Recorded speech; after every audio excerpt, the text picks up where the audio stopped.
If Jesus was going to be wrapped up and put away, let the Romans do it. I don't care how much you don't want them hanging his body. They already just handled it by putting him on the cross and nailing him up. So why would the hard-headed Hebrew take him down to the cross, spice him up, and wrap him and put him in there? Even Moses one time complaining against them and calling them ye rebels when they're in the wilderness, because he knew he had to deal with a hard-headed, stone-hearted people.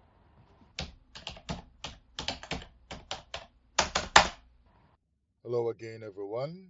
This is Not God, and welcome to another lesson in my New Testament is Fake series.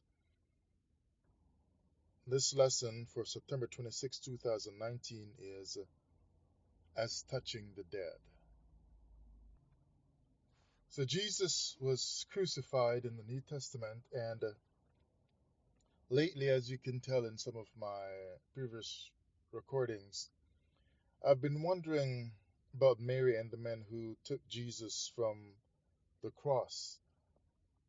It says he was laid in the tomb of Joseph of Arimathea, and they said his body was treated very nicely with spices, and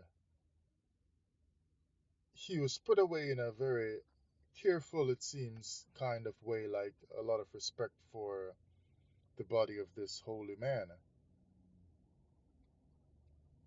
I was wondering, however, though, if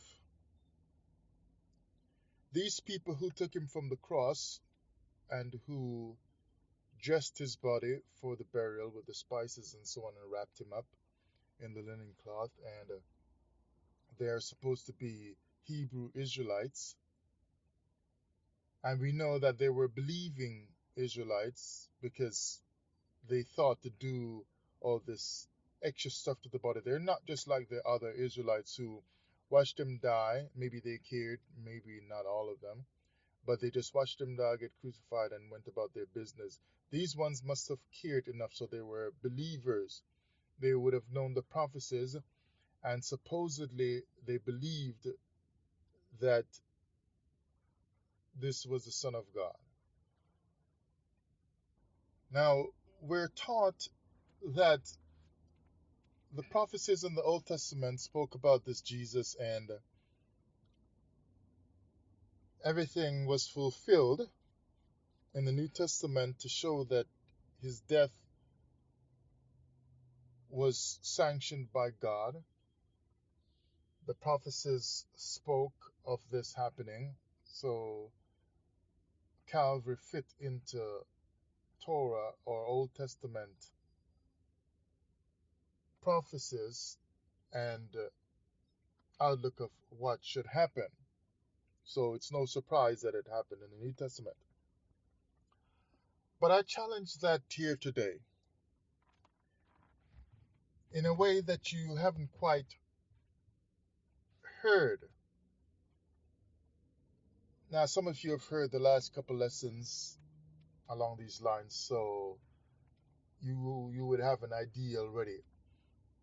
But this next point here I'm making is saying that going further, that is beyond the whole argument of people who say the prophecies was not, each prophecy was not speaking of Jesus or all of them, of him down in Calvary. I'd go further beyond that to say it could not have been of the God of the Old Testament. Because you're telling me that this God would dot all the I's, cross all the T's, and the prophecies were fulfilled one by one. Bam, bam, bam. Carefully fulfilled from a God who made the whole cosmos carefully. Look how we made all the animals, the trees, the ecosystem. Everything just functions properly. Like, it just works. Earth just works right. So you would expect that this same carefulness and fine-tuning of the fulfillment of the prophecies of the most important sacrifices in the Bible should be done in this same manner as well. And if you're going to fail or flop at anything else in creation, let it be that, a flopping in creation. Like maybe, like sometimes scientists say the eye wasn't made properly, like the human eye, because this should be done and whatever. And they might find other stuff in nature to say this could have been improved by whoever created all this stuff and whatever. That's how they see it sometimes. But according to Hebrew thought, God is just, he's the baddest. Like, what he's creating is just, awesome, and he's not going to fail, he's not going to miss, and stuff like that. So you can't have anything go wrong in a multi-thousand year planned prophecy that was so thoroughly spoken of by each prophet. And sometimes even one prophet would talk about the supposed Christ in multiple prophecies. So one prophet would sometimes talk about this Christ more than once in his lifetime. What that then means is, if God is taking so much care to mention the prophecies about Christ so much from the Old Testament, then everything about the fulfillment of Calvary and everything surrounding the fulfillment of Calvary, everything that has to do with it must be very carefully done. God took thousands of years to prophesy this stuff from even the Garden of Eden, before people were living outside of the garden, according to biblical thought. So he's been working on this plan for a long time. So nothing should be not dotted that's an I, or not crossed that is a T. But here in the scriptures now, I'm going to show you again with Levitical law that something is wrong based on what we read in the New Testament. Because everything surrounding the presentation of Calvary, all the way up to the resurrection of Jesus, supposed resurrection, should be done thoroughly, completely, fully, according to the prophetic teachings in the scriptures, and should match and line up in an unoffending way towards Torah. That means you cannot offend Torah or offend God with anything that has to do with Calvary and the tomb and the resurrection. Nothing surrounding that should go wrong. This is the most important sacrifice of the Hebrews and of God, who planned this from the Garden of Eden thousands of years ago. 6,000 years ago, they tell us, but also it was planned before the foundation of the world, because they said Jesus alone died from before the foundation of the world. So we're talking in a dateless past. God had so much time to plan this fulfillment of the prophecy that he went beyond time and was planning it in a dateless environment in his mind. And it still flopped. Let's read now, get into the scriptures here now from Leviticus chapter 5, verse 1 to 6. And then I'm going to read a few more verses from that same chapter and then continue with the lesson. Leviticus chapter 5, verse 1 to 6. And if a soul sin and hear the voice of swearing is a witness whether he seen or known it, he do not do it, then he shall bear his iniquity. Better if I start at verse 2.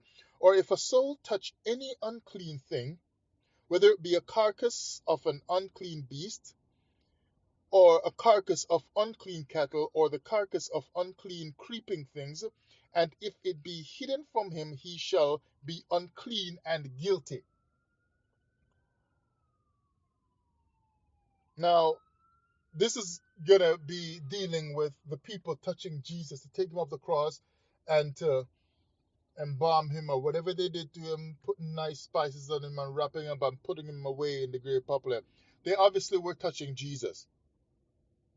And I told you already, it's like I wonder, shouldn't these people have offered some sacrifice or at least washed themselves to be clean, because they would be unclean till evening? But they should have been offering a sacrifice, because this is the biggest of all infringement of Torah teaching, because he is the biggest sacrifice of all for Israel and for the world, many say, because he's carrying all the sins of the world or of Israel, all the sins of the entire nation of Israel, whichever way you want to go, whether you're Christian or Hebrew. So somebody can't just simply wash alone because they're going to be unclean until even. They should offer a sacrifice, because this is the biggest kind of sin you can do where sacrifice handling is concerned, because this man died. It's a dead body, they're handling it. So they would actually be guilty of breaking this up, because they touched the dead body of Jesus to handle him and deal with him. So it says, he shall also be unclean and guilty. Now we know already unclean, no big deal, that's just straightforward, impure, whatever, right? Ethically, religiously impure and so on. But it says they'll be guilty as well. Now, to be guilty here, it says it means to offend, be guilty in trespass. So they are trespassing. What would you be trespassing? It must be the Torah. So you're telling me, in order for God to fulfill prophecy that Jesus would not be left to be corrupted in hell and so on, and he's going to be resurrected, which means at some point you're going to take care of the body. No wonder they're doing it, because he's not being left alone to be corrupted. So his body cannot see corruption. And that's what some of these people teach. Well, his body did not see corruption because he was back up out of death in 3 days and back up out of the grave or the tomb in 3 days. And a part of that, not leaving him to be corrupted, was spicing up the body to help preserve the body and so on, right? So they're taking him off the cross and treating him like that and spicing him up and wrapping him nicely to let the spices really marinate the body, was a part of their helping to fulfill prophecy that he is not being left to corruption in his body. So they are preserving the body to ensure to the reader's mind that his body is not really going to see corruption. That doesn't mean that that's just him alone that they did the body to like that, like spice up and so on. But at least in his case, you can't rule that out. This is a participation by the people who are spicing him up, is a participation in prophetic fulfillment that his body will not see corruption. So they can't skip his spices and say, oh, well, we'll put spices on other people that die from our nation, but this is the Son of God, the living Son of God. Well, I guess now he's dead, but this is the Son of God. So he can't really be corrupted, because prophecy says he can't be corrupted, and God's going to raise him up in 3 days like he said anyway. So we don't have to spice him up because he's coming back to life. He will not see corruption. No, they have to participate in him not being corrupted by spicing him up. Now, when they handle the body to do all of that stuff, take him off from the cross and to nice him up, rub him up with all that stuff, they are now guilty, because like the scripture just said, they are handling a dead body, a lamb or so. This is a lamb of Calvary, but also a physical person, a physical body. They are now unclean. They are impure before God, ritually unclean, according to the Torah. And it says they will be unclean and also guilty. So now these people are guilty, and you build your Christian salvation off of this, of people who are guilty while trying to fulfill the prophecy. And you build your Christian salvation off of this, of people who are guilty while trying to fulfill the prophecy. And your Hebrew doctrines are built from Messianic ones of the same character who brought about the uncleanness of these people. Or at least, maybe if I should say that in a better way, because that might not be correct, maybe he didn't bring it about, but they made themselves unclean in fulfilling the prophecy. So prophetic uncleanness transpired in New Testament in order to fulfill the prophecy of God about his supposed son Jesus, that he will not see corruption. So they were preserving the body from seeing corruption. And it was a prophetic disaster. And it was a prophetic disaster by way of unfulfillment, because they became unclean. How do you become so unclean to fulfill what God is doing? God taught all throughout the scriptures about being clean before me. Put away your false gods and offer your sacrifice to be clean before me. But then you make yourself unclean while trying to become clean. Anyway, so to be guilty, it says to do wrong, to offend, to trespass. So who would they have been trespassing against? The Most High. At a time when he's trying to fulfill his prophecy in New Testament times. And you're telling me God crossed all the T's and dotted all the I's and didn't see that these people, by handling the body of his son in the most important sacrifice, were going to trespass against his Torah, offend him?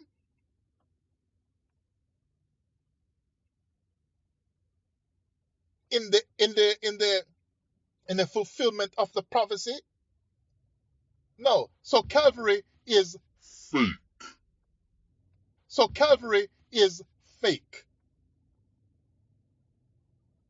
It says guilty, to commit an offense, to do injury, to become guilty, to be incriminated. Incriminated. By Torah standards, incriminated, because you have trespassed against the Lord, even though the Lord is supposedly trying to give you salvation at Calvary. But you transgress again to mess up the fulfillment of the sacrifice. So no, Jesus was not the fulfillment. Calvary was not the fulfillment, because prophetically it was not properly done. The prophetic fulfillment was thwarted by Hebrew people who were set up by God to fulfill the prophecies of all the prophets in the Old Testament, but messed up on it. If they were there and they did it right, you would say, see, everything went smoothly, they did it all, they fulfill it. Now, you can't put that on the Romans because they're the heathen and they don't care, so they're just going to nail them up and whatever.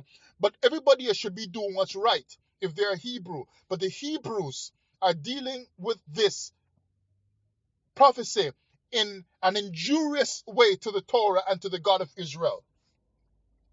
No wonder the nation did not rebound after Calvary, but had to flee from the Romans, as the Romans pulled their swords out of the bellies of the ones who were dropping, and the rest who lived fled into other parts of Africa, as the Romans destroyed them in AD 70, because the fulfillment of the prophecy about Calvary did not happen.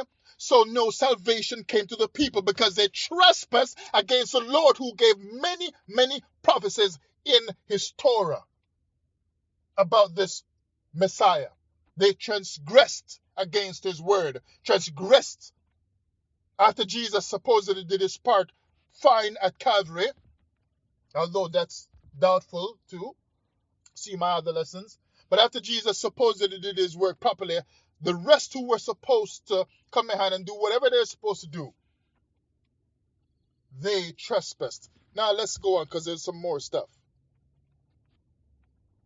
All right, let's read a little bit more from Leviticus 5 verse 3. Or if he touch the uncleanness of man, whatsoever uncleanness it be, that a man shall be defiled with her, and it be hid from him when he knoweth of it, then he shall be guilty. Or if a soul swear, pronouncing with his lips to do evil or to do good, whatsoever be if a man that pronounce with an oath, and it be hid from him, and so on, he'll be guilty. Now look at this now, verse 5 and verse 6.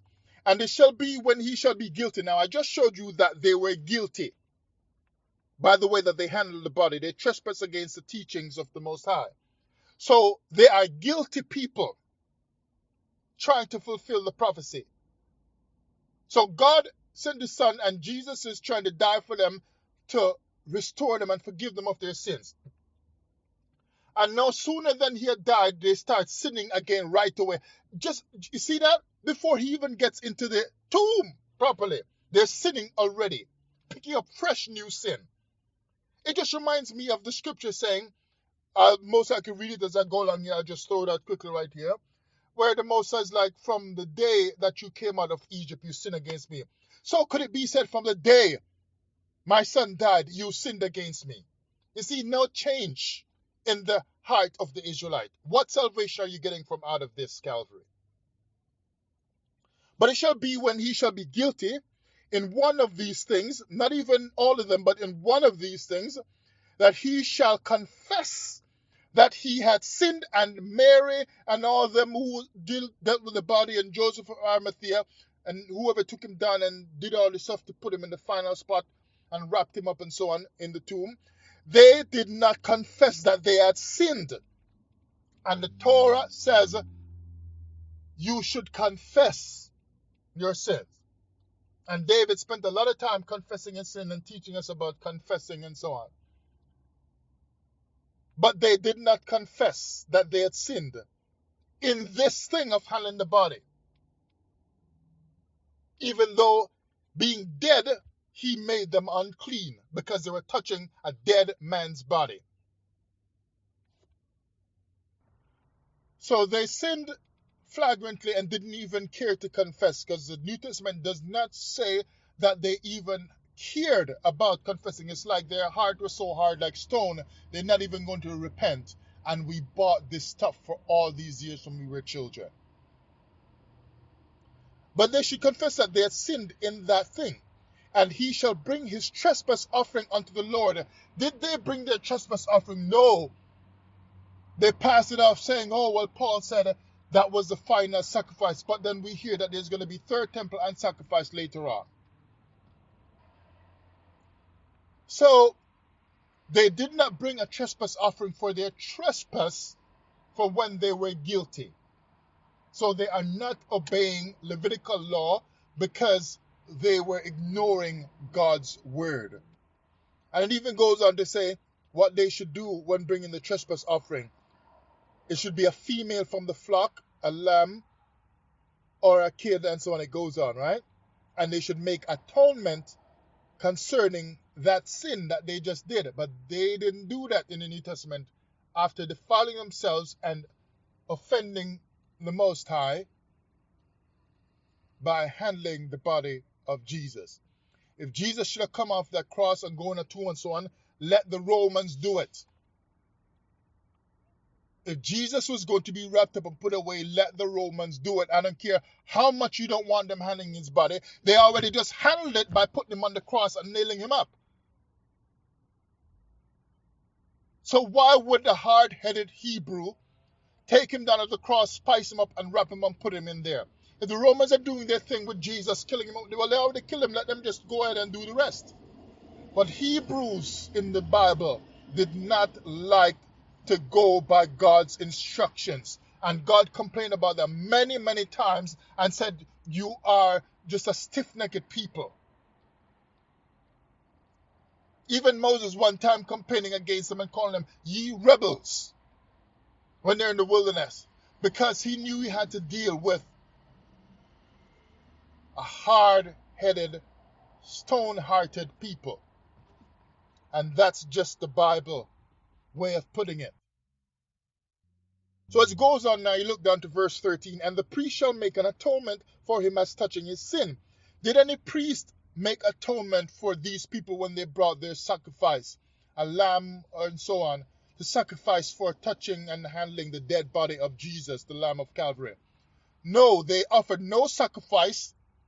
Not Mary Magdalene or any other disciples or any one of the women or anybody or Joseph of Arimathea. None of them brought a lamb or some kind of animal to the priest for an atonement to be made by the priest on behalf of them. They did not, because they do not care about the Bible, about the Torah laws, even though it's the most important sacrifice being done only to help them. that God was doing to save them through his supposed son Jesus. They didn't care, so they didn't go to no priest with no sacrifice. And you can tell, this is the Bible I am reading. This is the Torah I am reading. This is Levitical law. Now look at Jeremiah 7, verse 20. Verse 23 and 24. But this thing commanded I them, saying, Obey my voice, and I will be your God, and ye shall be my people, and walk ye in all the ways that I have commanded you, that it may be well unto you. And there he is supposedly sending a sacrifice at Calvary, that it may be well with the Israelites, but they still ignored him, his Torah, by defiling themselves right after to mess up the sacrifice, so that it can be said today by people looking carefully at the scriptures that everything that had to do with the sacrifice at Calvary all the way up to the resurrection was not handled properly according to the prophetic teachings of these prophets from the Old Testament. Then verse 24, but they hearkened not, nor inclined their ear, just like they did not incline their ear to what the Most High said in the Levitical law, but walked in the counsels and in the imagination of their evil heart, and went backward and not forward. It is only in the imagination of their evil heart would they have handled the sacrifice that was dead, which again is the problem of the sacrifices of the Old Testament. Because if you read in verse 22, here from Jeremiah 7, for I spake not unto your fathers, nor commanded them in the day that I brought them out of the land of Egypt concerning burnt offerings or sacrifices. So they were obviously walking in their own counsels, their own ways. He didn't want any of this stuff. None of these sacrifices. Right? And that's why they keep getting it wrong at Calvary, even getting it wrong in the Old Testament. He didn't speak to them about the sacrifices. Somebody wrote that in the Bible, and it does not make sense. Because in order for you to sacrifice any animal, the animal must die. At that point now, when it's dead, the high priest is obviously handling a dead animal. So during the sacrifice on a high holy day, the high priest has defiled himself by handling dead animals. So he is immediately defiled. And then they all go ahead and eat it, priest and the regular Israelite. They're all defiling themselves on high holy days by eating the dead before the Lord. They're not just handling it with their hands as they pick it up and so on and eat it, and as they put it in the fire to burn it before the Lord with their hands and so on, and eating it with their hands. But the dead body is also touching them, rubbing up on all their intestines and so on, and in their throat and so on as they swallow it. They handle it with their hands, and then their inner parts handle it as it squeezes it through their gut and so on, to process it through their body. These people are unclean. That's why the Most High says, I'm not into that sacrifice. I did not speak to you when you came out of the land of Egypt concerning burnt offerings or sacrifices. Why? Because the Most High knows you cannot offer sacrifice without of animals without breaking my Levitical laws. Animals without breaking my Levitical laws. So when you see Levitical laws itself saying offer sacrifice, because God said it, and then he turned around and said something is wrong with offering sacrifice, you must know this is a contradiction, fundamental contradiction. The New Testament is fake, and so is the Torah. The New Testament is fake, and so is the Torah. The New Testament is fake, and so is the Torah. This is about confusion, to trap you in a religion that does not make sense. Because these animal rituals don't add up. You cannot get away from handling the dead body when you are handling the dead body to sacrifice it and then to cook it and to eat it before the Lord and say there is no contradiction right there. Sacrifices don't make sense in the Torah. The Most High wants you to live with a good heart, live good with people and so on. That's what he wants. Then now one would not need a cavalry, because by just living properly on the earth and fear with everybody on the earth and so on, then by that there would be peace on earth and goodwill to all men.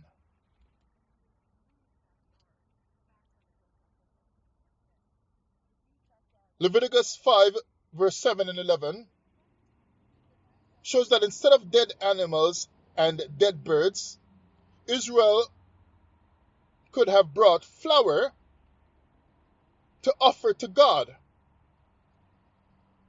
Right? So let's look at that again here now. Leviticus 5, 7. You see, if they wanted to get away from breaking the Torah, they could have offered up flour. But because they're so bent on breaking the Torah from the Old Testament, it's no surprise that in the New Testament at Calvary, they're still breaking it. Because this was just what the Israelites were like. They were always breaking his Torah, and God said that to them many times, "You're always breaking my Torah. I spake unto you about none of this offering sacrifices and so on from the day I brought you out of Egypt. But you walked according to your own counsels." So look here now. If they wanted to get away from defiling themselves and offending God and being guilty and incriminating themselves based on his Torah, they could have simply done something that did not include handling dead animals to give it up to God.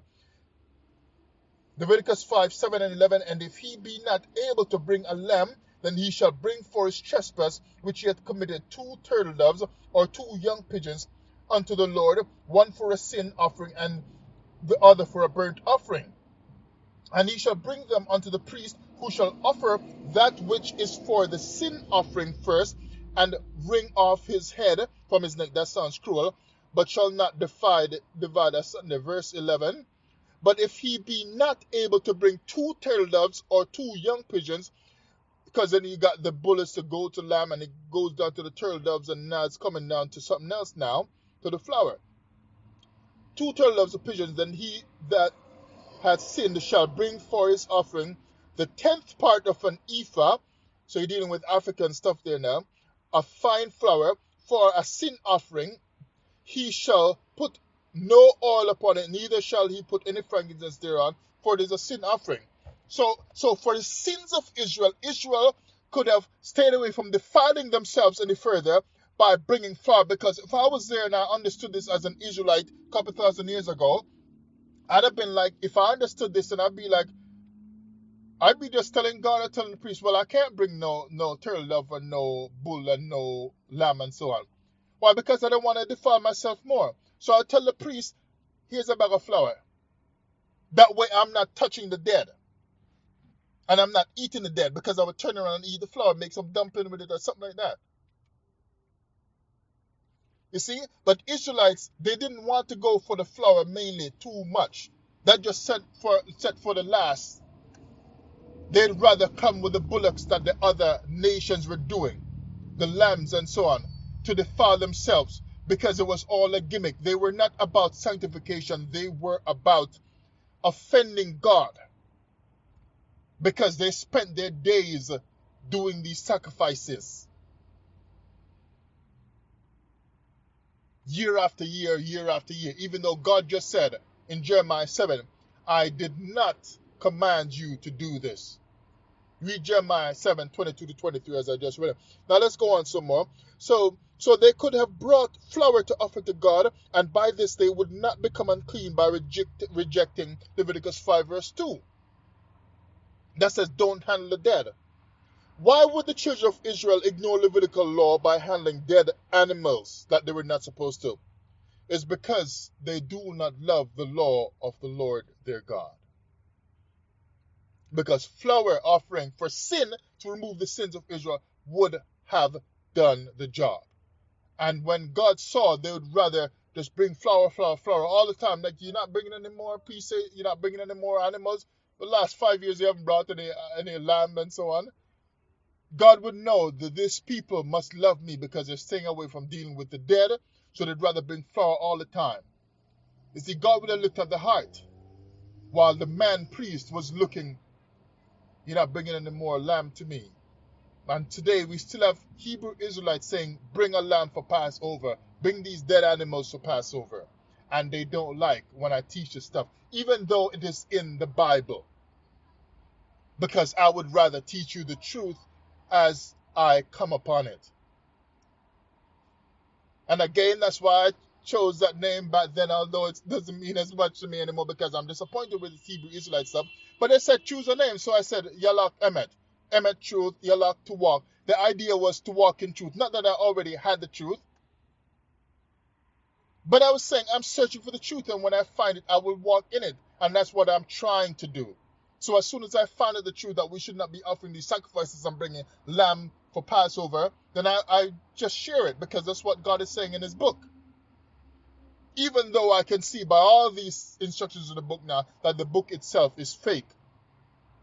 You can't tell me the book is right from no God up in heaven when it is written like this. To trap people into disobeying the same God that they're saying they're pleasing by offering up a sacrifice of a dead animal that they have to handle while he tells them don't handle dead stuff.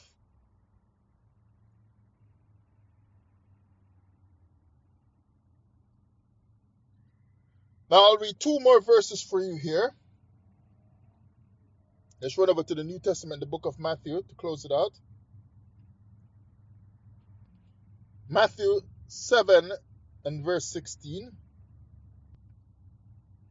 Jesus talking here, he says, ye shall know them by their fruits.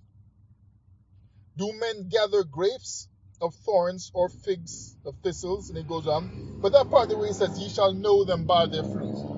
It's like the Most High says,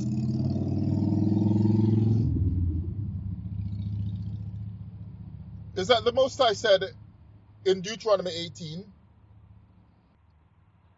that if the prophet is not speaking a word that comes true, you know I didn't send him. So the fruit that comes out of what the prophet says, whether it comes to pass or not and so on, that's the fruit. Then you're going to know. If the fruit bears in a way where it leads you astray, that's the fruit of his word, then I didn't send him. If the fruit draws you closer to the Most High and keeps the nation functioning well, then you know I sent him, because what he said came to pass toward good and so on. So Jesus is here saying, you shall know them by their fruits. The reason why you were taught these lying things, these wrong things, about handing the dead is okay and they're going to take off Jesus off the cross and touch up the dead body and so on, and it be a fulfillment of prophecy. You know it's wrong. Their fruit, the teachers that teach this stuff, their fruit is not of God. Because if God had, that's how you know God's not in this Calvary thing. If God saw that they defiled themselves, why would he bother raise up Jesus? They defile themselves, so they're breaking up prophecy. They're messing up the prophet, the fulfillment of the prophecy. Why didn't God pull out of that and say, I'm not going to bother resurrect him? I have to work on a new plan. But God goes along with it for what reason? Can somebody tell me what reason God would go and bless that? Why would God bless this kind of a Calvary sacrifice when people are breaking up and messing up the fulfillment of the prophecies by defiling themselves in the whole process of fulfilling the prophecies that are strewn all over the Old Testament? So no, God wouldn't have fulfilled that. So you know Calvary is a fake. God wouldn't have bother resurrected that to put his seal on Calvary after people have defiled the very prophecies, if I can express it that way. They have defiled the prophecies by defiling themselves with the Torah that said you should not do this. In other words, you have to understand that God is saying you shall not fulfill prophecies of Calvary by messing with the prophecies. Now let's read from the same Matthew now, chapter 7, verse 18, 2 verses down. Because he just said, you shall know them by their fruits. Now in verse 18, he says, a good tree cannot bring forth evil fruit, neither can a corrupt tree bring forth good fruit. It's like the Most High said already, it's like, if it's a good prophet, his word will come to pass, then you know it's from me. But if he's an evil prophet or a bad tree, his word won't come to pass, you'll know it's not from me, I didn't send him. So now when you get your teachers telling you this stuff that's against Torah, that God would have been in Calvary, when they were ritually impure and unclean and guilty before God by handling the body, that whole sacrifice, that lamb sacrifice, is a problem for the Torah. So like Jesus says, a good tree won't bring bad fruit, a bad tree cannot bring forth good fruit. So when they teach you